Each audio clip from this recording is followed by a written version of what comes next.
Ratio का सवाल है। ए बी को 20% लाभ पर एक साइकिल बेचता है। ये है ए बी को बेच रहा है कितने पे, 20% लाभ पर। मान लेते हैं कि ए कोई चीज़ 100 का है ए के पास, और ये बेच कितने में रहा है, 20% लाभ पे बेच रहा है। तो 100 का 20% कितना होता है, 100 का 20% होता है 20, यानी कि 20 अधिक में बेच रहा है। तो बी को कितने में बेचा, 120 में। अब आगे कह रहा है बी इसे 25% के लाभ पर सी को बेचता है। अब बी क्या कर रहा है, 120 का ये चीज़ 25% के लाभ पर बेच रहा है। तो 120 का 25% कितना होता है, तो 120 का 25% होता है, 25% का वैल्यू फ्रैक्शन क्या होता है, 1/4। तो 1/4, 4 से भाग देंगे 120 में तो कितना हो जाएगा, 30। तो 120 का 25% कितना आ गया, 30। तो 30 अधिक में बेच रहा है बी सी को। तो कितने में बेचेगा, 120 और 30, 150 में फिर सी खरीद लेगा।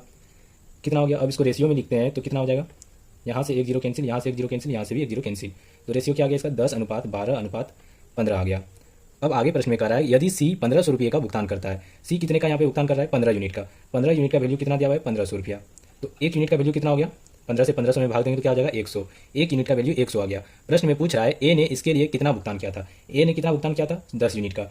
एक यूनिट का वैल्यू 100, तो 10 यूनिट का वैल्यू कितना हो जाएगा, 10 गुना 100 कितना हो जाएगा, 1000। ए ने कितना का भुगतान किया था, 1000 रुपया का भुगतान किया था।